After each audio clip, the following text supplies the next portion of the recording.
I have often heard that Michael Bay's movies are so terrible that he couldn't direct himself out of a paper bag. I think the quote's a wet paper bag, okay? That's not what this guy wrote. I know. This guy misquoted it. But this film is the explosion-filled wet dream of an ADHD-addled teenager with enough cuts to make the whole thing an incomprehensible mess.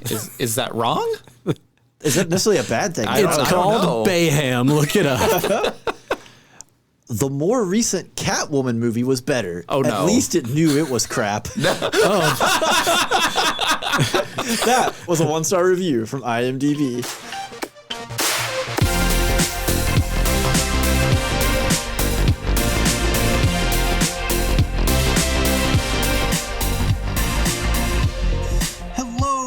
Everybody, we are Spoilers Intended, a podcast about series and films. I'm Steven, joined as always by Andrew. Hello. And Ryan. It's me. It's me. I was going to try and do a Sean Connery impression. And you saw me do a terrible one? And I you saw into the future and saw this is going to be bad. You're like, if I do it, he won't. His is going to be bad. I'll set him up for failure. I was just channeling Nicolas Cage from Next. So in case you're wondering what we're reviewing, we're doing 1996's Michael Bay's The Rock. The Rock. The Rock. I wanted to put another word in there, like Michael Bay's opus, but it's not really his opus. I don't know what it is. I don't know. Opus. I mean, this is probably one of his better films. It is definitely one of his better films. That doesn't make it great. It's at least one of my favorite of his films. Definitely one of my favorites from him. Yeah. That's fair.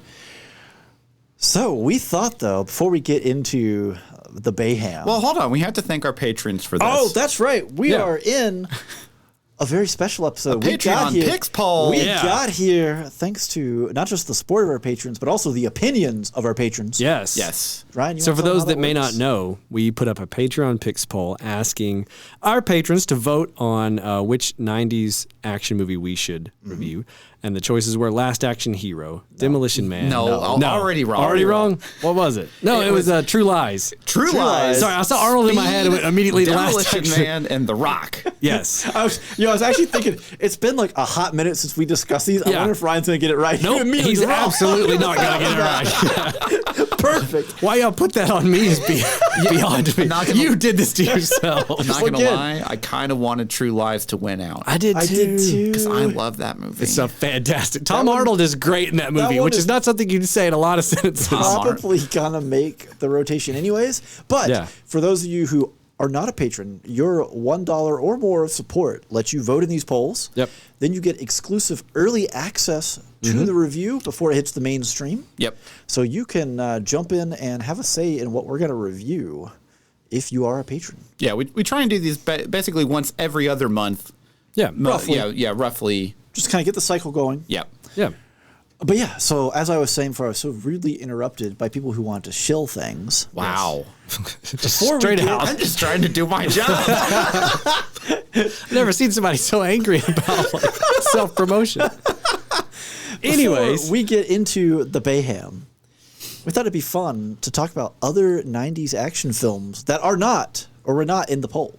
Okay. Well, and we should say The Rock won the poll. The Rock and that's won why the we're poll. doing That's the why episode. we're here. Yes. Let's tie that bow. So whenever we were making this this opening topic, that was not a thing that said that we couldn't do something else that was also in. It was. We specifically said No, that. I don't remember. We did say that right before. No, right, yeah. No, we I specifically... don't believe you. It doesn't matter because He's being willfully ignorant. I did not pick one that was on the list. Then why are you mad about it? Because I don't understand. I didn't hear it, and he's wrong. Your officer, there was no crime. Why am I here?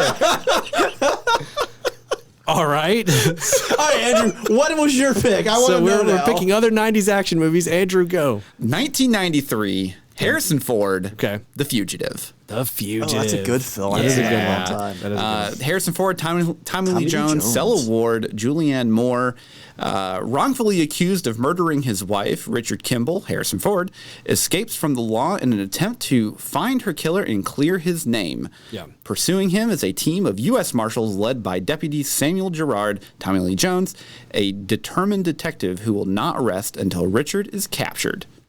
And this is a fantastic Harrison Ford film. I didn't murder my wife. I don't care. I know. care. That's the best line. I don't care. So yeah, this basically takes place.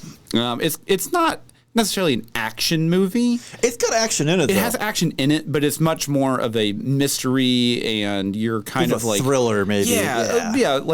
Mystery thriller is probably the better call for it.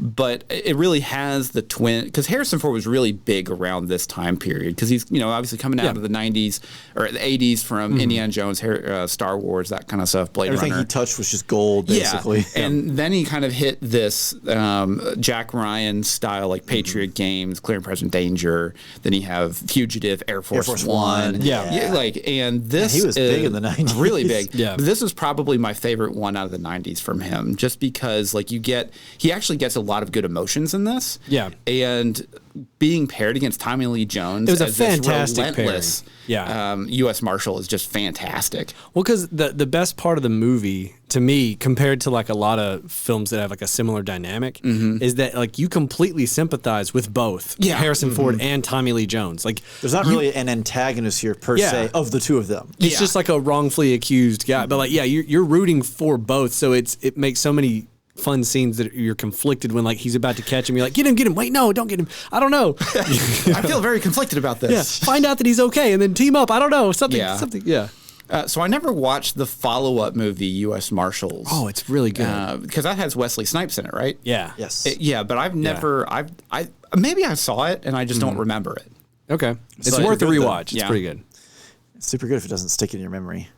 Well, it's stuck in my memory. That doesn't mean anything though, because like, Right? I mean, I could have seen it when I was in like. trash that it's just pushed it out. I don't remember what I had for breakfast today, guys. Like, that's nothing. Yeah, that's also I true. saw Could have been it a great on- breakfast. I I probably don't saw it on TNT. Honestly, also- that's probably where I saw it. That's from. definitely the first place I saw it. Was like on cable. Then I think I rented it like years later. So I'm definitely feeling that whole don't know what I had for breakfast moment. My wife texted me earlier today. It's like, what did we do Fridays? I don't know.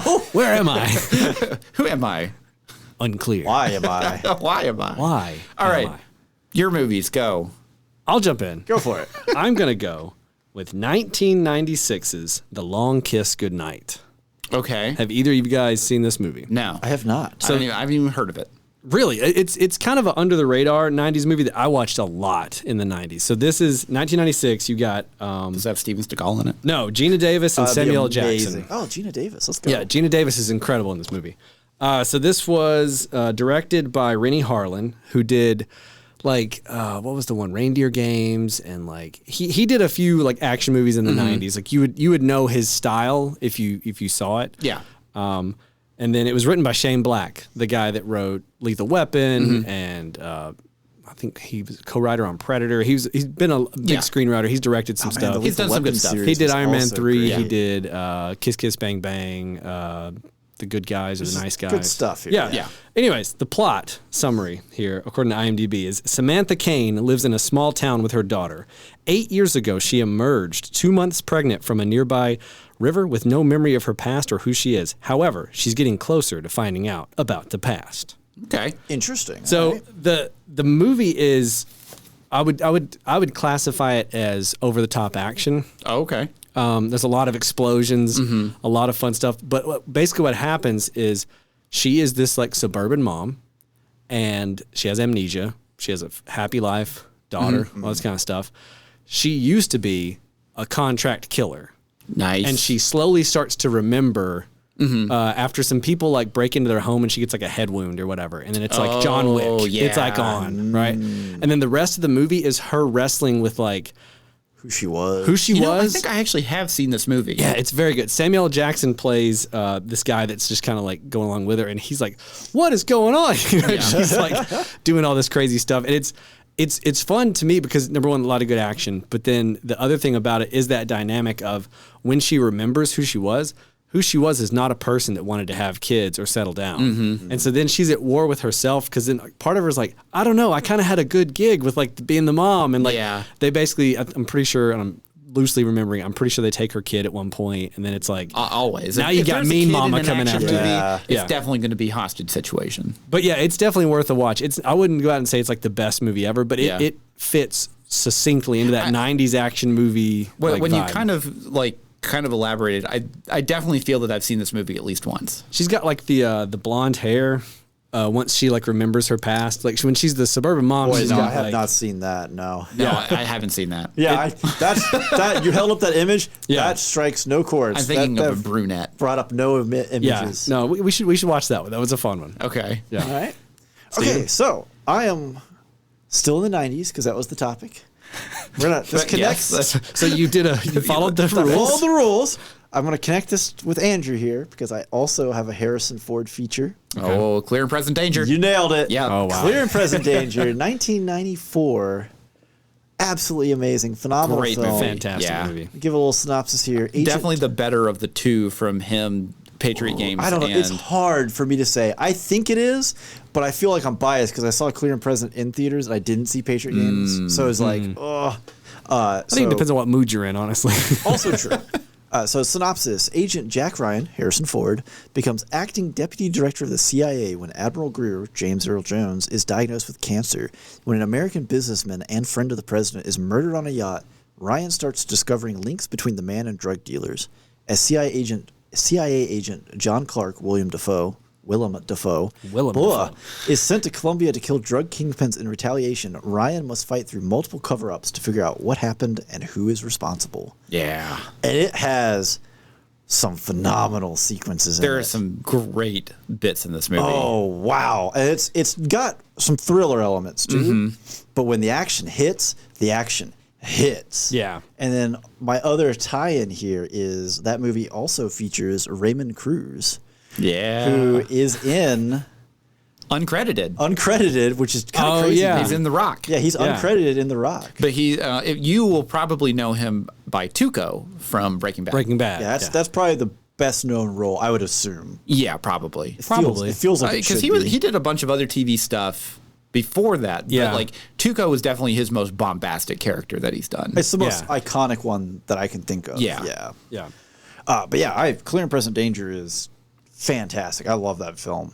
It is very, very fun. It's been it's probably been about 7 years since I've watched it. Oh, you got to put it on. See, the thing is, I saw I need to do a Patriot rewatch Games of both of them. not that long ago, but I haven't seen Clear and Present Danger, I don't think, recently. Well, I feel that every time we look at Jack Ryan films, everyone always wants to throw on Hunt for Red Hunt October. for October. I yeah. do love Hunt for Red October. But it's good. I do too. It's great. It's a good film. It's just, I would also like to see like Patriot Games or Clear and Present on TV. You know, I think what that means is I need to get The Patriot and Clear and Present Danger on Laserdisc so we can watch knock it. yourself out. Because that's the only way Andrew consumes media at his house. Or a more That is accessible format It's that's either higher resolution, streaming whatever. or Laserdisc. No in between. That is patently false. I watch a lot of things that are not on Laserdisc. Thank you very much. I said either streaming or Laserdisc. Because your eyes get tired of squinting at the 480p pixels. Okay, let's reel it back in here. Reeling in. Bring it on in for the Bayhem. For the Bayhem. The Bayhem. Bayhem. So let's get a little basic info, a little synopsis here for 1996's The Rock. And I gotta say, I kind of disagree with this. The very first bit of this synopsis. A mild-mannered chemist. I don't really think it's Nicolas Cage is not a mild-mannered. not Nicolas mild-mannered at Cage all. chemist and an ex-con must lead the counter-strike when a rogue group of military men led by a renegade general threaten a nerve gas attack from Alcatraz against San Francisco. Military men is also incorrect. It should be just Marines. Yeah. Yeah, They're all Marines. They're all Marines. Like that's kind of the whole point It's like of the you just movie. call them good camouflage boys. Like why? What is military men? Like what the heck? It is a little awkward. So this It's a very generic description of soldiers. Military men. Okay. So this movie, not the military women or the military children, just the military men. just the military men. So this movie stars Nicolas Cage, Sean Connery, Ed Harris, and an absolute host of recognizable faces. Oh, yeah. Yeah. Like John McGinley. A lot of character actors like David Morse and David Morse. William Forsythe. Yeah, like plays the West Coast FBI dude. There are tons of faces you will recognize. Michael Baine's in it. Yeah. But I mean, like we said earlier, I mean, Raymond Cruz is in here. He's not even he's not in the credits. He's just in the film. Tony Todd, he's in it. Candyman. Yeah. Yeah. There's just, wow, there's a lot of faces. 'Cause it's kind of fun to go back and watch like a mid-90s or like a late 80s film and be like, oh, this guy and this, and why that are guy's you in there this too. film? Yeah. Yeah. Yeah. So directed by Michael Bay. with shocker, Mr. Michael Bay. Mr. Michael Bay. Well, this wasn't his first movie, though, was it? No. I'll look it up real quick. So, yeah, find that out Yeah. because I feel like Bad Boys came out before. It was this. before this, I want to say. Yeah. Bad Boys is 94? So that's before. This is 96. Yeah. Michael Bay's picture on IMDb It's is the most terrible. Michael Bay picture It's I've ever seen. terrible. It's absolutely terrible. So, music is by Nick Glennie Smith and Hans Zimmer. Yep, this was definitely one of his Didn't earlier. expect Hans Zimmer name just show up here. Man, he's been doing music for a long time. forever. Yeah, Bad Boys was a year before this. Yeah. Okay, so But this was like 95, his yeah. second major. Yeah. Like he directed a bunch of music videos. Yeah. A Meatloaf, you know. Wow, Jim Caviezel was in Which this is- movie. Yeah, he was Yes. the pilot. Yeah, he was the pilot, yeah. It's just My so wife many caught it people. immediately, just seeing like part of his face with the mask. That's Jim Caviezel. Like, So- wow, Crush much? Come on. Funnily enough, you mentioning that he directed music videos. So Nicolas Cage is actually on record complaining about how all these directors and producers now have only just like done commercials and music videos before becoming a it's a Michael movie Bay. director. This Yeah. is the photo of Michael. God, Bay. it's such a Michael Which Bay photo. It is. Which when he says that, it's like, well, that's just Michael Bay's career track. Like, why would you say that? Yeah. So this movie was made on a budget of $75 million. It's actually Quite a bit for 96. Yeah, with a global box office A lot of that is for the explosions. I'm a lot, sure. Yeah. of $336 million. Okay. That's pretty good. Not bad. You know, Yeah. going into like reviewing this, I actually didn't even think about if this was a box office success. I was like, did it because make it's money? always been kind of like a meme movie. It's very much so a TNT film. Like, Yes. that's how you always saw it. It was just on TNT. Yeah. Like, I went to see this in theater, and I remember like I sure didn't. loving it. I And mean- it was very good. It's a good movie. Yeah, but like, I thought at the time it was a huge success just based Yeah. off of literally no research. Just Yeah. like everybody I knew was talking about it. yeah. Yeah. Well, I mean, they certainly kept giving Michael Bay directing jobs. Like, I mean, he's had steady work since then. It's not like he poisoned the well or something. you Yeah. know? No. So obviously Ryan loved it in the theater. What about some current day thoughts?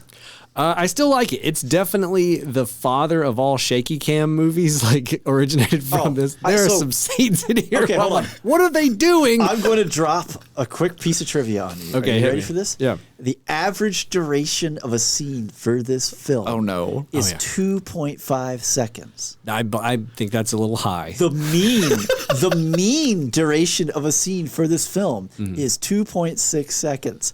They just don't leave the camera still There ever. are a lot of cuts. Oh and my then, yeah, God. If it is a shot, it's shaking. Yeah, like it may not even be shaky cam. It may just be just cut. Where are we? Well, It's a frantic movie. So the big thing with Michael Bay does this a lot with all of his films, where he just does really, really quick cuts because he really wants it to be fast paced. Yeah. He wants it to be frenetic and all this other kind of stuff. Unless he's doing a slow motion 360 pan around a twirl, character yeah. as they stand up and look around. That's at the not my scene. car. That's such a, it's such a classic Michael Bay move. It's so not good. What a line. What a wasted opportunity on Nicolas Cage for that line with Well, this no, but sequence. that's the thing, though. Give is- Sean Connery the 360. He at least deserves it. No, but see, that's the Michael Bay doesn't care if the shot. The only thing that matters is the visual of the shot. Has nothing to do with the dialogue, No. the The scene, context, the yeah. context, Nothing. nothing. Yeah. Maximum impact at all times. So we're Yeah. just lobbing out moments of trivia here. So Ed Harris actually complained about the number of shots because Michael Bay would be like, all right, we're going to do this scene and we're going to take it from the camera straight on. All right, do this scene. And he's like on the floor with the camera. All right, do the scene. And he's above him. And Ed Harris is just like, either you got it or you don't. Like, do you know where you want the camera to be or what? I could see Ed Harris in the same tone of voice as General Holmes. You get the camera down there and you leave it. Do you hear me? You get one shot and I'm out. Yeah. So, anyways, I like it still.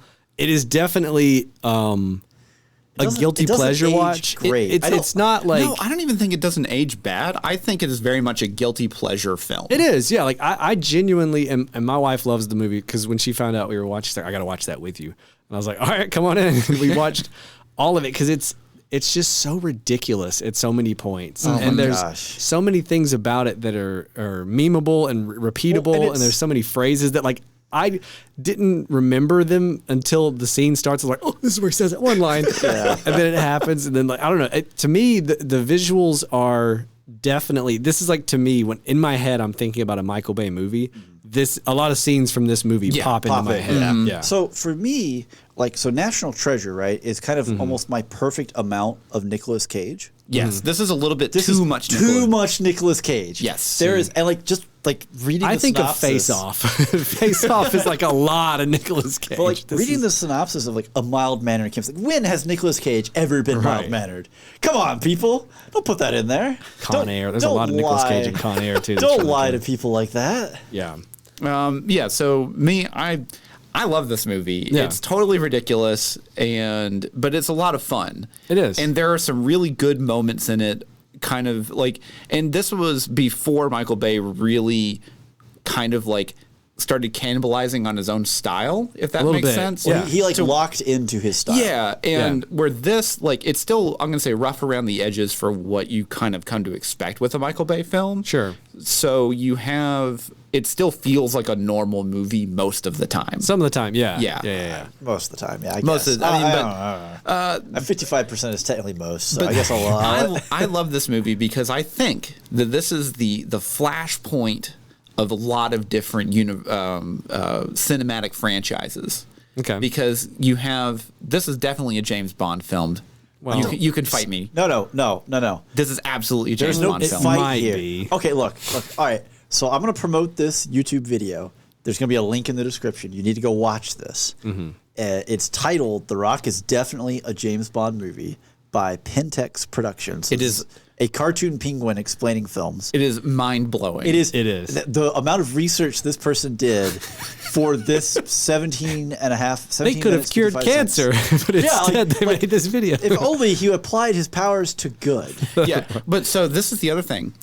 We already mentioned it. We mentioned National Treasure. I think that this is the beginning of basically the Gates family legacy, because he gets the microfilm at the end of this film to look at all the conspiracy theories for the U.S. and figures out. And this is how he starts getting on the track of being National Treasure. I don't know if I like Boom! this. It comes out. Oh no! Afterwards, it doesn't. Wow. But they even mention where he's when they're looking at his record, and he was like a underwater scuba diving certified. So after the Alcatraz thing where he's I don't understand scuba, I'm a putt. I'm gonna get certified. Yeah. Oh, also, crap. He steals a car in this movie, and then Gone in 60 Seconds happened, and it's connected there too. Go away. I like National Treasure Connection. I like that theory. No, National Treasure Connection, and actually makes sense. This is the flashpoint of so many cinematic universes. I think our definition of makes sense is a little bit different. No, the James Bond one is 100% true. I feel like Michael Bay just could not get. He couldn't get the rights to it. But he wanted Eon Sean Productions Connery. would not let him direct a movie, and he's mad about it. Yeah, and basically he wanted Sean Connery to be James Bond in this film. He just couldn't get the rights for it. I mean, there are so many He's parallels. I want you to play James Bond, but you're going to say the F word a lot. Sean Connery is whatever. I've already made so much money. It doesn't make a difference. I do that daily. Steven, what do you think about this movie? It's okay. So wow, it's just okay for me. So I think the problem for me is I really enjoy Sean Connery's character, and I don't enjoy Nicolas Cage's character. He's and a little bit most too screen time. yeah. I think Hummel as a character is fantastic. Fantastic. Great. The whole Ed dynamic. Harris's performance, Great. right on. Yeah, the dynamic with him and the military men around him. Those good camo boys. And then the kind of the FBI on the other side with Sean Connery. I like that. All of that dynamic is great. And some of Nick Cage and Sean Connery's chemistry is good. Yeah. It's just, and some of it's really bad. there's just too much Nick Cage. Yeah. Well, I feel like with Nicolas Cage specifically, you're always going to get a level of Nicolas Cage Just madcap. Well, but I feel like in this movie specifically, there are a few movies before it where he was a little more subdued and wasn't quite as madcap, and there's movies after it where he's as crazy and wild, but it's in a, I don't know if it's a better utilized like a way. more appropriate setting. I almost said tactful. That felt wrong. A more I guess focused way. Yeah, well, where this, you have just some scenes that just don't make any sense for the characters or the yeah. context at all. Yeah. Yeah. Just with the lines of dialogue that he says, where you're just like, it just doesn't make any sense. It just feels like Michael Bay be like, and then it'd be cool if like you said this, but then what if you did this? And it's like, okay, cool, let's try it. And then they're like, leave it in. Yeah. Yeah. So we'll just because it's again in line with this, we're just going to burn through a bunch of trivia here. The script, as originally written, was much more serious and kind of a dour film, Probably. with most of the humorous moments and lines being improvised during filming. And a lot of the trivia in here is like, Nick Cage improvised this line. Nick Cage improvised this line. Nick Cage. I can see it. Yeah, I can feel that. So like Michael Bay just had written in the script, Nicolas Cage talks. Well, so the whenever I watch like a Michael Bay film, it always feels like a 12-year-old boy got hold of a camera and a bunch of action figures. Yeah. A bit, yeah. And there's And like, yeah, and the car goes like, yeah, that's actually very accurate. And that is pretty much how it feels throughout a lot of the action sequences in this movie. Yeah. Where like you have the chase through San Francisco and it's like, oh, and then there was a grandma walking across the street. I know. And then he hits the he hits I the love street that, car. though. Now there's people in wheelchairs. My favorite part is the guy that's the trolley driver who's like, not my baby. And then like the trolley's going, and then it explodes into the air. You never see him jump off, but then he walks just there. around it. The Yeah. next, you're like, was he on it as it exploded into the sky? Anyways, then I he digress. wishes vengeance on Yeah, Sean Connery. I'll find you. Oh, and thus begins the Predator franchise. I mean, what?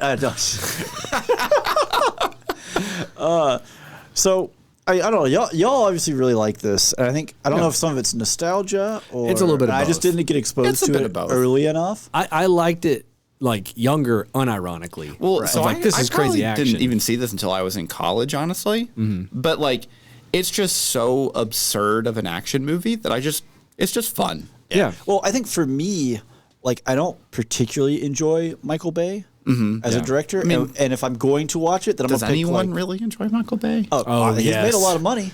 There's a lot of bay heads out there. Oh gosh, don't use that term. Don't Yeah, look at the- They're all doing fireball shots down at Wild Wings right now. We can go find some tonight if you want to. Just walk into to Buffalo Wild Wings and be like, Michael Bay sucks, and then like you You just hear all the stools. Everybody's standing up. The beer. Bro, where is he? Who said that? The beer cans all getting crunched. You just go, Michael Bay, and they go, yay, yay. And it's like, a round of shots just gets, bought. One of the servers reaches up and all the TVs changes over. It just all goes to Pain and Gain. It's already there. Like, how? Just got to cue it up, man. Yeah. But I just don't. I feel like I missed hitting this early enough to where it has like any kind of like fun to me. Yeah. From like past experiences. So when do you think you saw it for the first time, roughly? I was at least in college. I may have even Okay. been out of college. So you probably, came to it too late. Probably a little bit I had too late. seen like Bad Boys and Bad Boys 2 relatively close to their releases. I never saw what Pearl Harbor was his, right? Yeah. I never saw Pearl Harbor. You missed literally nothing. Yeah, because I knew I wasn't missing I know anything. Armageddon was We're him. gonna have to review that one time my because gosh, I want you please. to watch it No, so you can please. just get so mad at Don't how make- inaccurate Don't it make is. me it's- watch historical Smithsonian trauma. came out and said it's historically accurate. They have it in the museum. You don't even go to the museum anymore. They just show you Pearl Harbor and then you leave. I will throw you out of this house. Andrew will harm That's the you. Smithsonian, not me. But like I've seen a fair bit of Michael Bay's, filmography or whatever, and he just doesn't do it for me. Like Yeah, if I'm gonna be like I'm gonna watch a Michael Bay film tonight, well, it's probably Bad Boys 2, Yeah, Bad Boys 2 or The Rock. Sure. but it's not The Rock. Well, for me, it's The Rock. It's not The Rock. I mean, I'm not saying it's a bad film. Yeah. it just doesn't do it for me. Sure. I could very easily see that. No, The Sean I can Connery also. stuff, the Bond stuff. Yeah. Yeah, I'm here for that. That's fun. Hummel, that's great. That's actually phenomenal. It's just the rest of it. When I say the rest of it, I'm just Talking about I'm gesturing to towards Nick Nicolas Cage. Yeah. Well, so I think too is Nick Cage is actually really good at the beginning, like I'll say like half of the film. he, though? And then, well, as he, he gets more though? into more situations of like action, he just doesn't carry it. Well, he's not an Yeah. action star. Yeah. At the end of the day, he really isn't, and not for as prolonged. Like we just have long-running gun battles. Or whatever. Like it's just not his thing. Yeah. Watch Face Off. Get out of here. So would you recommend it? I would. I mean, anyone that wants to watch a nostalgic action movie, 90s action movie. 90s action movie. I would recommend it if somebody was like, I've never seen a Michael Bay movie. Where do I start? I'd be like The Rock. The Rock. Like, start there. Yeah. And this is a good, like, this is this guy's style. And if you like that, you can advance on to other Michael Bay stuff. But know that it goes downhill a lot of times. very, very quickly. Say, like, if you're a Sean Connery Bond fan and you like that kind of whole, like, fan theory stuff, then you definitely should watch the film and then watch the Definitely a Bond Film YouTube video. Yeah. And I think you get a lot out of that because, again, this guy goes way in depth. Like, everything lines up phenomenal. Like, Mike, there is no way that Michael Bay even has the brain power to put this together as well as this guy paces it out. Like, I'm just being honest. No, I mean, I think that's the main reason I don't subscribe to that theory. Is like I purpose. refuse to believe. Well, no, but that's the thing, though. I am 100% positive that he really wanted it to be James Bond. So you think just subconsciously he made a bunch of decisions along the way? No, I think he really wanted it to be James Bond. They couldn't make it happen. They weren't going to allow it. They're like the fan, the company that runs it. They are very protective of the brand. Right. See, what I would believe though is Sean Connery was on as a producer. Now Sean Connery might be like, change that date. You should now do 62. We should 72. It's good there. Like I could see that happening. Yeah. Because actually within some, we'll get into it post spoiler wall, but some lines of dialogue would just be like plot holes if they were like accurate, but like they're wrong in like they don't fit the timeline the movie presents. So like, what? But yeah, I mean, I think from that perspective, you can just watch it. Yeah, I don't know how eager I'm gonna be to go rewatch. I know y'all are gonna be like, I'm gonna go home tonight and watch it. You know? No, I mean I watch it every a couple years. Yeah, you just kind of get and you're like, oh man, what? Yeah, I just want to watch an old action movie. Yeah, and The Rock is generally probably in the top 6 of that list. Like the 90s are lousy with good action films. They really are. Again, for me, I count it amongst those because I saw it in theater, like when it was like Speed, The Rock, all these things were coming out like around the same, couple of years. And so I always equate it to that era.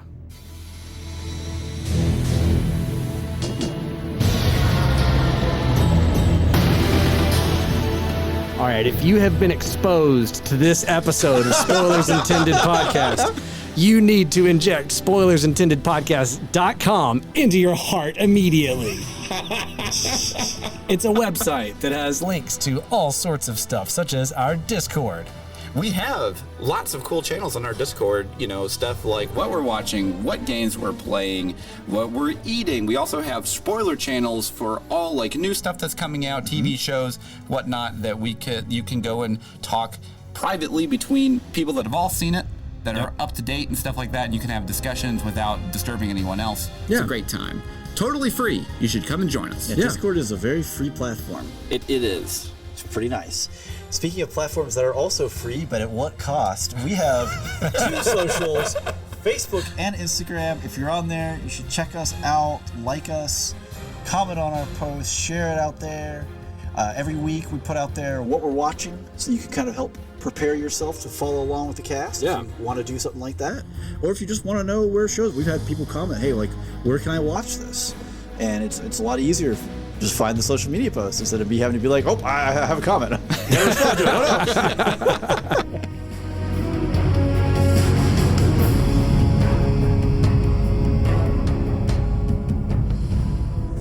no. And we are back.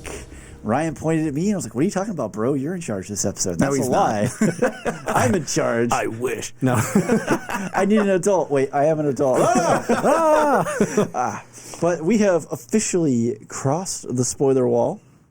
If you haven't seen this, almost 20s. Don't do the math. Just say old movie. Old movie. Old movie. I wanted to watch him do the math. I was trying to do the subtraction and the addition at the same 27 time. Years. Yeah, I was going to say 27 years is where I was going to land. Yeah, sure okay. It was. Andrew's like, this 40-year-old. Wait, hold on. 50 years? Let me take my shoes off. 10-year-old? Just keep bracketing it. We'll get there. All right. Well, before we jump into the breakdown, how about a little trivia? Trivia.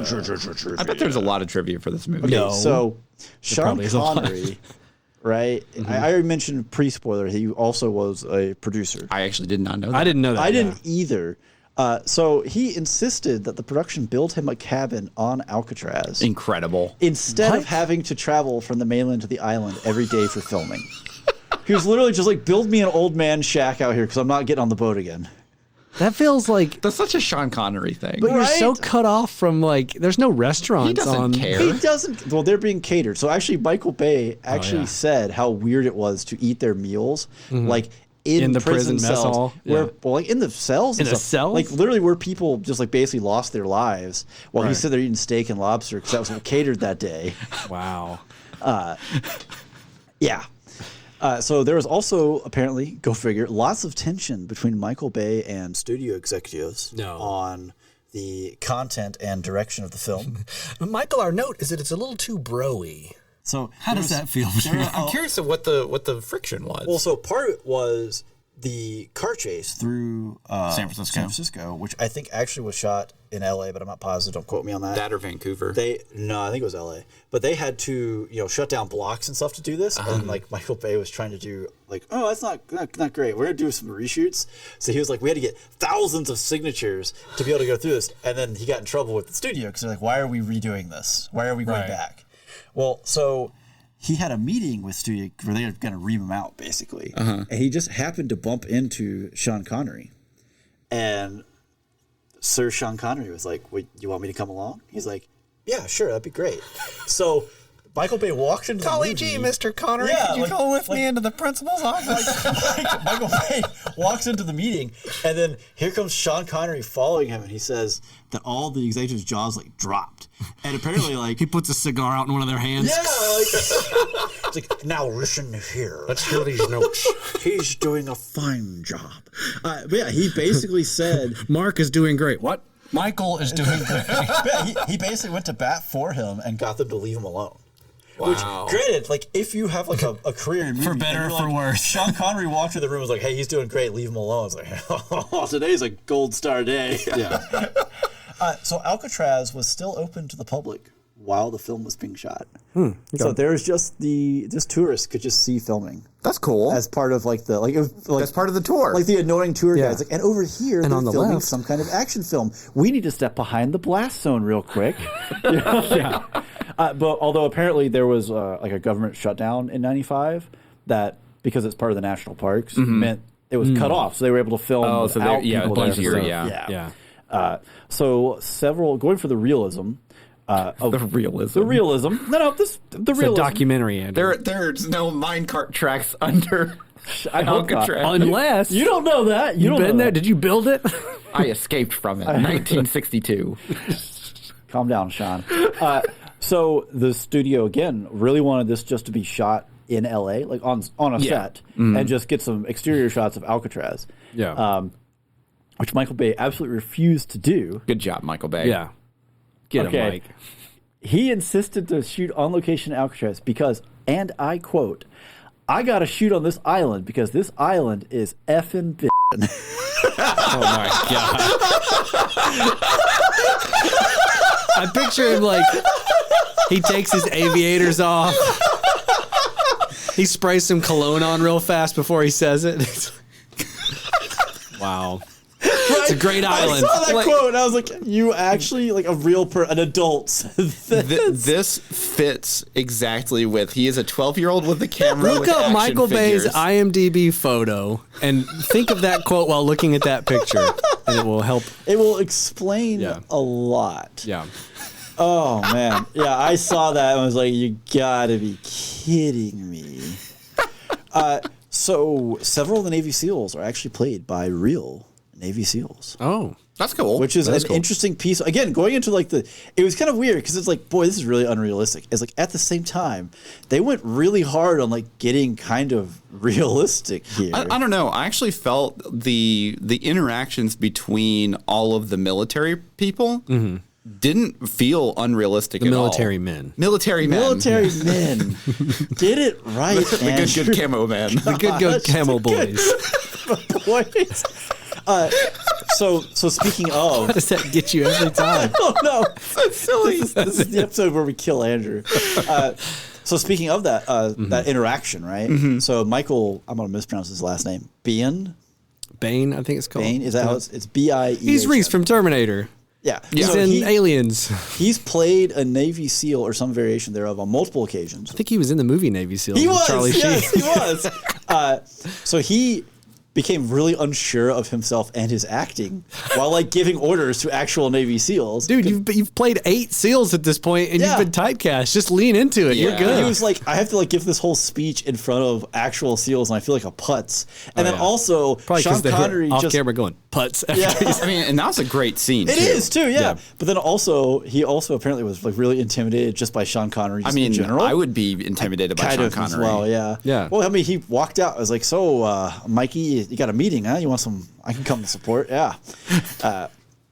So, leaning into this is a Bond film.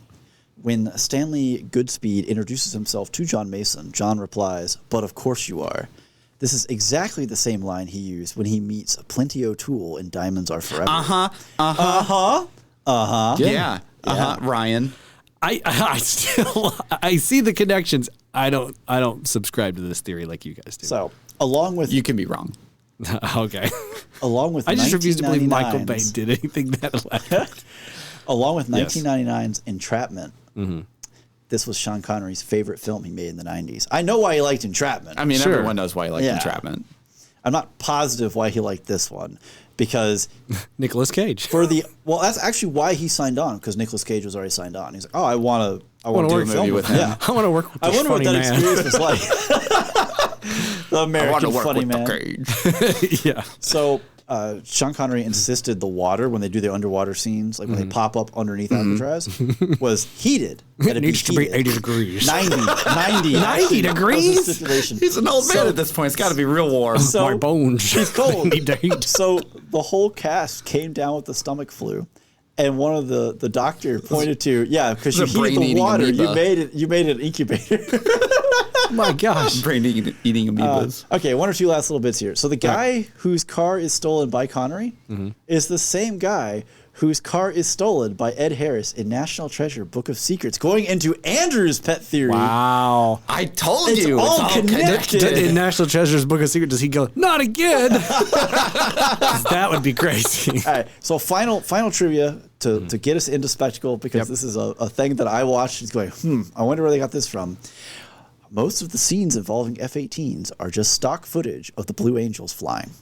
I definitely looked like that. Sure did, because I was like, boy, they're doing a bombing run. They're real really close to each other. close. I know you Yeah, I gotta thought get that them too all when they in. were coming over the bridge. I was like, there's barely any room on the wing. That feels very unnecessarily. pointless here. Yeah. Like, I get where the director's like, I gotta have everybody in frame. And they're like, yo, it's not normal for us. But he's just like, look, just give me some clips of the Blue Angels. Michael Bay takes his sunglasses off. Just fly it as close as you can, baby.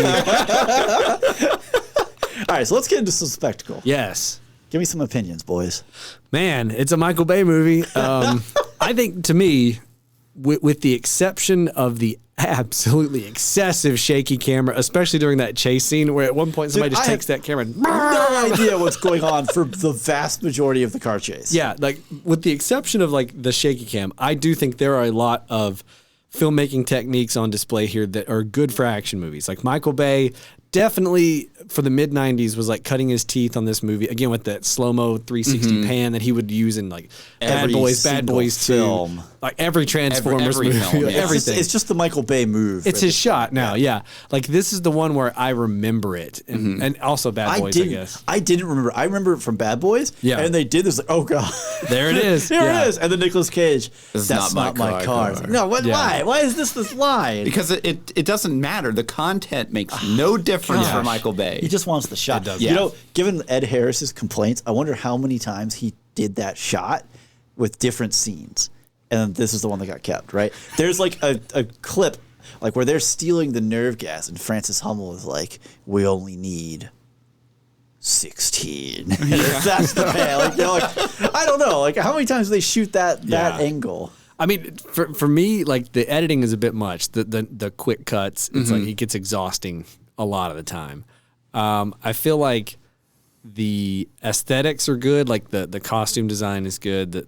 shooting it on Alcatraz was huge. It makes That a was big difference. A big difference there. It helped a lot. I think the explosions are great. Like, obviously, it's a Michael Bay movie. He knows how to make explosions great. But we're also in that time period where, like, they didn't quite have CG explosions. They weren't adding a bunch of CG. Well, and that's the thing is, like, again, if you made this movie now, right. it would be like with the same, like, I'll say, like, caliber of like production. Enthusiasm. Right. It wouldn't be as good because not everything is as tactile as just real explosions on Alcatraz. Like, and I do think from like the spectacle of like the setup and the payoff of a lot of the action scenes, they do a really good job of like visually helping you stay grounded in some of the scenes, because there are so many cuts and there are so many whip pans around. There's a lot of like, okay, here's the nerve gas, I'm putting it here in this grate. Yep. Here's this single, like thing, I'm putting it in my pocket. Yeah, like they do a lot of that visually helps you not get too lost with all the shaky camera and stuff. So like, for what it's worth, as chaotic as some of the action scenes can be in a Michael Bay movie, this movie at least, he does a good job of giving you the breadcrumbs throughout it to keep you from being just completely overwhelmed. What about you? So speaking of the whole, like, it's in the 90s, you can't CGI explosions. When they do the explosion where Cage and Connery go underwater and the explosion goes over them. Yeah. They actually put Cage and Connery at the end of a tunnel with an explosion coming at them. Like, Michael Bay, like, talked them into being there. And it's fine. It's fine. You go underwater. Like, they had safety divers just out of frame. It's like, you'll be fine. But at the same time, what the heck, man? Yeah. What are you, a weenie? There's water there. Just jump in. Just get in there. It's plenty as he's wiping off his aviators. Yeah. And lighting a cigarette off his aviator. So yeah, I mean, like, I thought that this is very much a proto version of a lot of Michael Bay kind of things that he picks up. Bayisms. Yeah. But yeah, like, this is very much the proto version of a lot of those. Yeah. So they're still kind of rough around the edges, which I like. Well, I would say in some respects with some of the Bayisms, they're better at this stage because they become a wore out, like, pastiche of like what it was. Yeah. Whereas this, it still feels like like, new. so like you have the big hero shot at the end whenever the flares. Yeah, Goodspeed is holding the flares and then the F-18s go over him and like it's a fantastic shot. It is. I mean, but like it's one of those things where like they do that. He does that later on in other films where it just doesn't have the same impact because like you have like this good lead up to it and then just like it's great. Well, like for me, and this is, I haven't watched every single Michael Bay movie or anything. I've seen a lot of his stuff. It feels to me like later in his career, he ran out of ideas and he just starts cribbing from himself a little too hard. Cannibalizes quite instead a bit. of coming up with like new stuff. It's like, hey, remember that one scene I did? He does it again. You know what I mean? It's like he's like, come up with something new, guy. Yeah. So Will, like the one thing that just absolutely bothers me every time I watch this movie is there's nothing under Alcatraz. There's not like this massive like furnace kind of like room and this mine cart thing. It's Temple of Doom underneath there. It feels like he watched Temple of Doom and he was like showed up and was like, hey. I want that in my movie. Yeah. And we're going to make it. But it's like, but it doesn't have to be. I mean, I'm not going to lie. As a kid, I thought that did exist under Alcatraz. It does. Because I thought they shot it on Alcatraz and it's got to be there. Yeah. Well, I love how, like, so Michael Bay is quoted as saying, there's a major logic flaw in the movie. Why are the boilers working on the rock when this island hasn't been used for years? That is a good question. Then he answers his own question saying, screw it, it's entertaining, don't you think? Which, like these quotes, I got to say, these quotes are such an insight into how Michael Bay's mind works. It explains so much about his films. It has nothing to do with context, everything to do with impact. I got to Style over island. substance. The island is just awesome. Yeah. Like, but like, actually, I really like the shootout in the shower room, which I think is really good. Yeah. Including like a fantastic like little bit of performance there. It's very good characterization too, because again we're getting into more plot or whatever else, but because it's not an intentional shootout, it's a mistake, right? Mistake. Like Hummel is trying to avoid this, like just lay your weapons down. We're not going to kill you, blah blah blah. Yeah.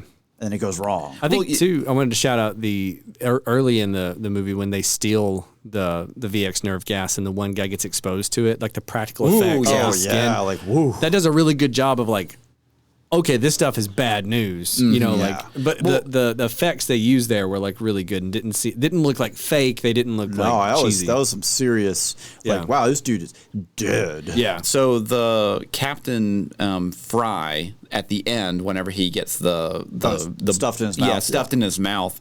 That is like, it's one of those pieces where like we've already seen what it does from the example at the beginning, and you know that it's going to happen here, and it is just like, it's just absolutely terrifying just to think about what that would do. And they do such a fantastic job with like the makeup and the way that it looks, where you're just like, this is horrifying. Oh yeah. I mean, those effects are terrifying. Like, if you wanted a real understanding of like, hey, this is how bad this is. They hit you early with it, and they hit you with it later. And they really drives home, like when he's diffusing everything and taking it out, and he has to pull the whole thing out, like how risky, because you've already seen what happens when one just rolls off and bumps something, right? It does. Now, I will say though, the opening scene does make it feel like those little balls are incredibly fragile. And then it feels like he takes a lot of liberty with just putting it in his pocket for, a good like scuffle. Right. What are your thoughts on spectacle, Steven? I mean, the Blue Angel thing was super obvious. Yeah, what is going on here? I mean, when you are familiar with the Blue Angels, I'm like, this is just Blue Angels? Well, I was just like, no, there's no way that Michael Bay is just like, yeah, they can fly as close, or like the insurance, like they can fly as close as they want to. It's like either they literally hired the Blue Angels for this, unlikely, or they're just like stock footage. Yeah. Which, I mean, they had budget issues, right? So the whole minecart sequence was supposed to be actual Temple of Doom, but with the suspended minecarts, they just ran out of budget for it. So that was they were going to have that, and they couldn't do it. So I mean, what we got was fine. Though. That was fine. It was the dynamics of it. We totally got a dude acceptable. burned alive. Right. Yeah. A couple people thrown down a hole. Yeah. I mean, the gunfights I thought were pretty good, and like the shootout at the end between the general and basically the two captains. And, like, I thought that was actually really, really good. Yeah. Well, I also like the when they go for the first. You mean this rocket. sidearm, Captain? But like they go for the first rocket. Yeah. And he's like knocks the drawer out of the desk to shoot through. Like shoots the guy's feet to bring him down. Like that's pretty well done. Well, I like whenever he walks in, I guess a harpoon gun or whatever, and he shoots the first guy and he's like, "You never hesitate." Oh yeah. Yeah. Oh, I thought he threw a knife. Or maybe it was a knife. I think it's it a was knife. a knife. Yeah. But it has the thud. But like the dude has hesitation about what's going on. He just nails him with it. Like, you never hesitate. Yeah. Yeah. Yeah. I mean, Something James Bond would do. I guess. All right, let's move forward here. Okay. How do we feel about this performance? I thought Ed Harris killed it. Ed Harris kills it in everything he's in. Let's be honest. he's The guy fantastic rips actor. in Truman Show. He's great in Apollo 13. He's great everywhere. In this movie specifically, though, like he does such a good job of making you like sympathize with his character that like there really isn't an antagonist almost in the movie until like the back when you see like It becomes the captains, really. yeah Yeah, because they're the radicals. Well, they're almost just out here for the blood yeah. and the money, and whereas he had a reason. Yeah. If like anything, FBI Director Womack is like the bad guy, you know, because you see him rip up the pardon for. Well, he's Mason. certainly a sleazebag. He's not Right. what you would expect out From of an an FBI FBI agent. director or whatever. Right, yeah. Classic Hoover over here. Yeah, I thought Ed Harris did great though. Kills it. That scene at the front where he's like, you know, talking to his wife's grave and Oh, like, yeah. there's just The so much. rain, puts his medal on there. Yeah. Every single time he calls the Pentagon and just like gives them no quarter, The business. no like. I'm like, yes, Ed Harris. And just the way he interacts with all of the mercenaries and everything, like he has such a commanding presence that it really drives home that like he's not like this radical dude. He's trying to actually like get justice for the people like that his served under own him. sense of honor. Yeah, Which and obviously it's misguided. It's misguided, yeah. But that's kind of like the point is that like he's been driven to this point to where, and we're getting the plot at this point. But I mean, like he delivers it so well. Yeah. For which the rest of the film, then you have like Nicolas Cage who talks about Zeus's butthole and just some other like an random improvised line. Yeah, by oh, him. definitely Shocker. an improvised Yeah. line, and it's just like, man, For me, I don't mind Nicolas Cage in this movie, but I would never say he does an amazing performance because I do feel like there are Nicolas Cage performances in movies both before and after this where he does better. yeah. This does feel like he was given not a lot of direction and was kind of given free reign to like just Kinda do whatever. experiment. Crazy, yeah. And it feels like he experimented differently in different scenes, and Michael Bay just like picked different stuff. Yeah. Yeah, And because so it's it almost does tonally shift quite a bit. Yeah, the character feels all over the place. it feels like it's almost the editor's fault and Michael Bay's fault for not putting him in a lane and saying like, here's your your thing, because there are some scenes where Nicolas Cage does great, like, Yeah. and he is very much like Well, the scene whenever he's playing the guitar and his girlfriend Sitting in the comes chair in, naked, yeah. fantastic. yeah. Yeah, so I think a lot of that is like good, and then like some of the more like manic scenes he has, again, some of them work, some of them don't. That's where I feel like it's probably just kind of random chance. Sean Connery does pretty good. I think he's fine. I think He's fine. he's He's good. just my complaint with Sean Connery is always just like he's just Sean Connery and everything. Like he doesn't really have a ton of range in terms of He's just Sean Connery. But his acting matches Mason, and he's a fun character Is to the watch character. on It's screen. Almost Yeah. like he matches James Bond. See, you gotta stop. No, I'm not going to stop. Actually, I also refuse to stop. This horse is dead, and we're just beating it to No, death. the horse is dead for you, sir. No, been dead. the horse is alive, and we are galloping.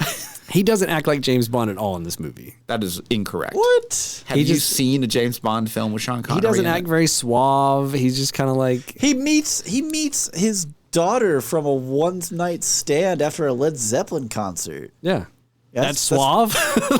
Go on. That's pretty Bond to me. He came to America. guess. Time to enjoy America. What is this hippie music? Anyways, performances. Anybody got anything else? I mean, it's tough just because ultimately Ed Harris kind of Carries dominates He it. kind of steals the Yeah. show. I did like Tony Todd. Tony Todd's always he was, good. He was a good because like at the beginning, you know like they get introduced as just mercenaries or whatever, ex-Marines, and then like towards like you kind of see the turn of him just be like, oh, this guy he's not going to kill people. Yeah. Right. Like, Yeah. I'm like, and he delivers it really well. I always like him as an Well, actor. I think David Morse and William Forsythe too, who plays his Hummel's number 2 and the West Coast FBI guy. Yeah. Guy with the mustache. They are two character actors that anytime I see them in something, I know they're going to do good. Yeah. Like they both Good do a really good the whole job. bit with Mason with the quarter, like here's a quarter, call your lawyer or whatever. It's like, Oh yeah. Yeah, that was a good little scene. I also like David Morse. He's the major. Major Baxter, yeah. Yeah, the second in command. And this is more of a plot thing, but it does bother me that he turns on Hummel. Kind of. I don't know. And then Bothers me. unturns. Yeah, and then unturn. Yeah, it's really yeah, weird. It's Yeah. weird. That is an odd sequence. But I think he plays it well. He You know what I does. mean? Like He in makes that it work. scene. Yeah, he makes it work. I think I really like the kind of our bit parts, the borderline uncredited mercenaries. Our Raymond Cruz, John McGinley. Yeah, McGinley. That whole like squad is mostly because they're immediately recognizable and they all have kind of their own traits without them having to like introduce their names. You don't have to know who they are. Yeah. Yeah, you have like an easily like and the Danny Nucci who plays the Lieutenant Shepard, the one who's not in the room when they all get shot and then goes up anyways. Like Yeah. he's got that distinctive face, and you've already seen him have interactions with Nicolas Cage back at HQ, so like you know him a little bit, and like you're saying, like you don't have to reintroduce all these people. Yeah. You Yeah, like you don't hey, it's really, that guy. You don't really have to know their names. You just know what their role is, just kind of by how distinct they all are as a character. Yeah. So that's a good setup of casting, but also they all do a good job of representing their character. Yeah. But yeah, I mean, we can move on here. Want to talk about some score? Sure. Let's talk about the score. Hans Zimmer, Kind of. kind of. Kind of. Kind of. This music's mostly forgettable. It's just very It is. 90s action. It Now, is. maybe just because I've watched the movie enough, I could probably recognize like one of the main like tracks as The Rock. I gotta say, Yeah. like the bit we use for the ad break has got an awful lot of GoldenEye to it. It does. It does. It's like shocking how close it is. There are like a few songs that like hit during this movie, that I hear that I'm like, I think I've heard that in something else. Like you have that feeling of like, did Michael Bay use this again in Bad Boys 2? Or did like, you have that like deja vu of like, I remember this, but am I remembering this specific song or just these songs that blanketed the mid 90s action movies? Yeah. Yeah, it's pretty generic. It is. Ultimately. It is. And like, so I'm trying to figure out, so did Hans Zimmer like work on the music as well as like other people? Well, so there was another credit for the music of Nick Glennie Smith. Nick Glennie Smith. Okay. And then you mentioned too when you were pulling up that there was a third. So on Spotify, name. Harry Gregson Williams also pops up on a lot of these. Yeah, so like, I don't totally know the situation here with the music. I have to say though, it would kind of surprise me a little bit to see Hans Zimmer be like second fiddle or something in this, but this was early. Maybe it was early enough, yeah. Or he just wasn't interested that much. He was brought in late or something. I don't know. Yeah, maybe he was like, we need you to punch up this. Yeah, and we need a little or, extra. We need a little oomph. Yeah. But to me, at least, I hear a lot of the Harry Gregson Williams like fingerprint on some of this stuff. So it's weird that he's not credited on IMDb. The Metal Gear Solid music, the doom, like the added like digital drums inside of the orchestration kind of type stuff. But yeah, I think it's fine. It's serviceable. It's not anything to works. like write home about. Yeah. Well, it's kind of like with the performances, right? Like there's one or two standouts, and the rest of it just kind of it works. It works. It makes yeah. the film flow. That's not what we're really here for. Yeah. Plot. Okay. Plot. Sure. Plot. Let's oh, go. Boy. Well, I already mentioned the one plot hole that our director pointed out for us. Of why is this stuff under Alcatraz still working? Right. It doesn't make sense. I mean, that's kind of like a little hand wavy because you could say that like they restarted, military they turned guys, everything back on. Yeah, you don't know. Yeah. You could easily, you could definitely. There's no handle reason that. why it would still work for after being off for 40 years. They just don't out build in them the like that ocean. anymore.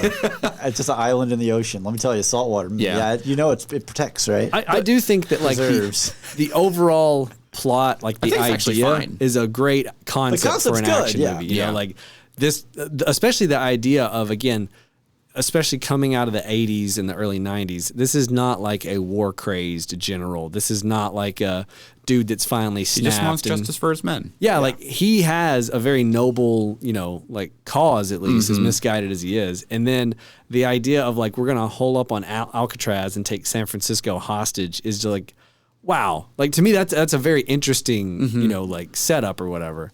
Well, it's interesting too because like you look at Hummel as a character, right? Yeah. And the first sequence with him where he talks to his dead wife and he puts his Medal of Honor right on the thing, and when you read stories about a lot of Medal of Honor recipients, there's a lot of survivor's guilt because typically it's given in a really terrible situation. Right. Yeah. So that's kind of what he is dealing with here. Is he got all this recognition, but like he's still fighting for the people who died. Yeah, who were left Beside out to him. dry. And didn't by even the get like a military Yeah, they funeral. didn't get a military the benefits. burial. Yeah. They didn't get their families didn't get the benefits. They're basically disavowed in the process. Yeah. Well, and it does such a good job of making you empathize with him and being like, is he wrong? I mean, like he's wrong for like taking hostages and Sure. obviously like he's stealing. going a couple bridges far here on Yeah. it, but like kind of radical motion here. But like, does he have a point? Yeah, kind of. Yeah. Yeah. Well, and I also like too that he like at the end like he is not a killer. He's not trying to murder San Francisco or the hostages or anything like that. He refuses to murder half of San Fran with the first missile launch or whatever. Yeah. Yeah, and it's those kind of things, and I like that characterization of him because he's not the bad. I mean, he's the bad guy, but he's not the bad guy of the final part of the story, Right. which it's these radicalized guys that just want destruction and and money. I think from the plot perspective, though, that transition from a little rough. him to them is kind of abrupt, and we haven't been given enough yeah. with Tony Todd and what's the guy's name? Forsyth. Forsyth. Gregory Sporletter. Oh, sorry. Bless him. With those two guys throughout to like know that they're definitely evil. Yeah. They kind of make this turn where like the Captain Fry has like a real like, come on, let's bomb them like moment towards the end where you're like, okay, kid, calm down. Like, what, Yeah. What's going on here? easy Yeah. there, guy. And it's like I feel like if there had been more scenes where they're having either conversations or you see scenes with them where Hummel's not privy to it, you know what I mean? Where you the audience is clued in that these dudes are bad, watch out. Like then it like makes more of a transitional sense when towards the it's not that it's bad, it's just kind of clunky. It just kind of happens, and now all of a sudden you're kind of like from the plot perspective having whiplash of like, oh, now these are the bad guys. Okay, got it. I know nothing about them. Yeah. You know what I mean? I don't even know their names. I went from knowing Hummel intimately to now like, oh yeah, the guy that played Candyman and this other dude, you know, like yeah, very intimately. So yeah, to me, the other plot thing that I didn't really catch until this viewing was that like because you kind of sympathize with Hummel and his men early on, when Nicolas Cage and Sean Connery are killing these dudes in the early, and they're killing them badly for him. Yeah, like I'm all of a sudden I'm going like, now hold on, these are like decent guys. Like these aren't dirtbags, but they're in traditional action movie form. They're Henchman dropping these guys like nothing. They're just going through them, and you're watching all these guys get blown up and like the knife in the neck and stuff, and you're going, I don't know, these guys were kind of okay. And then later at the end, after the twist and and you're like, well, those guys need to die. Yeah, they deserve it. blow them up. Like, but early in the movie, shot by a rocket. right? Yeah. Launched out into the bay. Yeah. What a weird like line from Nicolas Cage. Do you listen to Elton John? And he's like, what? No, you're the Rocket Man. And even the guy's like, I mean, that's kind of lame. And then, like, at least on his face, Tony Todd's like, I don't know, you want to take another run at that, Michael? Bow! And the rocket takes him. Like, wow, what a crappy, lame line. Oh! Yeah. And then he just gets skewered on top of a pole. Right. Yeah. Like, they like make sure, like, emphatically, he's dead. He's 100% dead. Yeah. Yeah, well, they have like honestly, like all the deaths in this movie are like brutal. They are, yeah. Which is like, it feel like you don't really, whenever I think of The Rock, I don't think of like, oh man, the deaths in this are so like So wild. heinous and wild. Yeah, but like after watching it, I'm like, man, this is like pretty graphic. It really is. Like the first with the first rocket where like, I don't know, it's like the air conditioning unit falls on the dude. Yeah. And he's like trying to defuse it and the dude's feet are twitching. And she's like, is that something that dead bodies do? Do you want me to stop it? Because I can't kill them again. Yeah.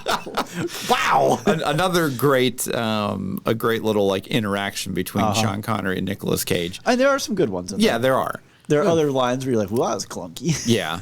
But yeah, I mean, I'm trying to think of like there was anything else in the movie beyond just the fact that like people have selective hearing. Like you could definitely hear gunshots anywhere on Alcatraz. Oh, for sure. Yeah. And they're just like, you need to check in. I was like, dude, they had a firefight like 20 minutes ago. You know, like there are bullets flying 100 feet that way. Yeah. Yeah. Because I mean, Alcatraz is a big island, but it's not a big island. They are firing It's a big island, M4s not at a each other bird. in a hallway. Yeah. Everybody, San Fran, everybody on the Golden Gate Bridge could hear that. Like, Yeah. Right. It's all concrete walls just echoing. Echo. Could you imagine how loud? Like, Also, there's nothing going on. It's not like they're watching TV and like Yeah. got a radio Yeah. going. It's just pow, pow, pow, like echoing through the most silent prison on earth. but can you imagine how deaf everyone is from the shower ambush scene? Oh, gosh. like, yeah. like just all those guns going off. That is a confined space. They should have ended that scene with everybody going, what? What? Blood coming out of their ears. Yeah.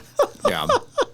I do like that that point in the plot too, where it's like you see the government trying to figure out every angle. You know, again, in terms of like setup and payoff, it actually does a pretty good job of like they're talking about the thermite plasma, whatever it is, and then Hot burning munitions. yeah, I don't and they're know. talking about like what options do we have? Okay, let's do this. We have this infiltration. They've kind of set up a lot of that stuff, and then they follow through with a lot of it. So Yeah. it's you don't get to the end and they're just like, and now we have a thermite bomb. It's like they've been mentioning it the whole way through. You know, Although, again, watching this from a modern perspective, looking back at the 90s, they're like, we demand $100 million.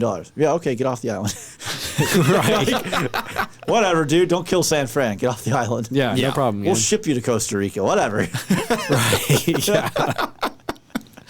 We're actually losing money if we don't pay you somehow. I don't know. The Pentagon accounting is just all over the place. Yeah. The CIA is like, yeah, we can afford that. Really? Yeah, we'll skip a lunch. Like,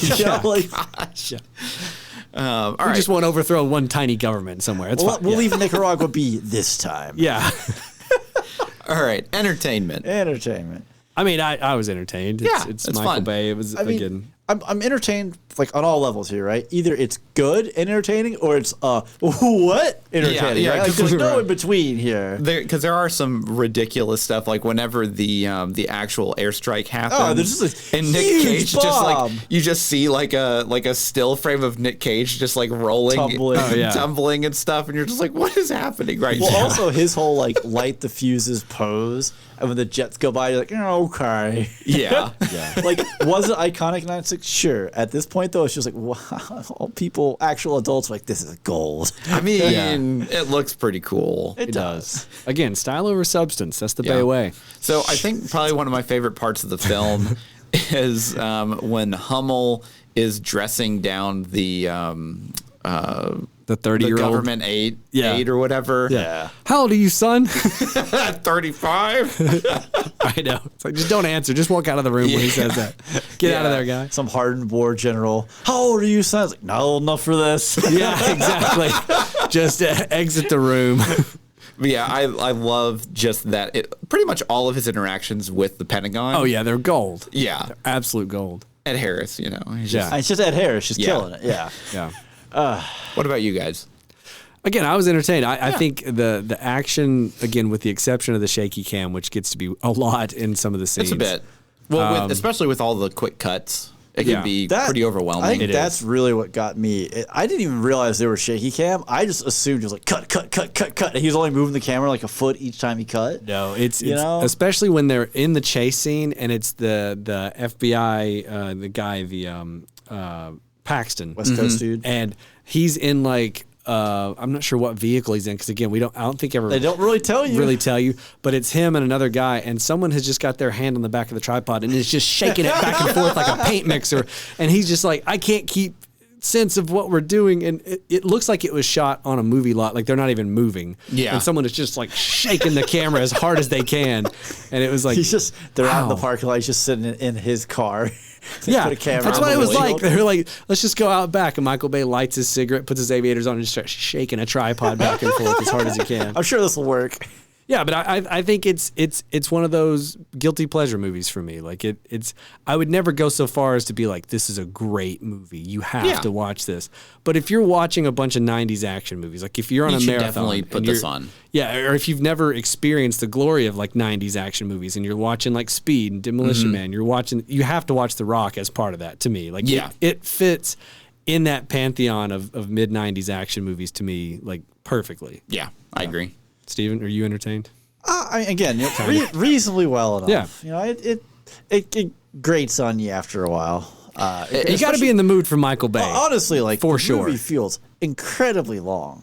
It For only does. being I do feel 2 that hours and 15 minutes. there's a lot of gunfights that happen in the last quarter that probably could have been trimmed down or just removed to make it a little bit more tight. Yeah. But you know, I mean, It is what it is. it is what it is. Yeah. Yeah, well, I mean, obviously, it's 27 years old. We can't go back and fix it now. So Yeah. genie's out of the bottle. Or can now. we? We have the Lord. technology. Oh, The undirector's cut. yeah. Do like Topher Grace where he like re-edited all the prequels or whatever. Yeah. I'll go back and I'll re-edit The Rock. The cuts will not be 2 seconds each. There's just a clip in there from like Bad Boys 2 Just throw it in. in the middle of the car chase. We're in Miami now. We're in San Fran. Yeah.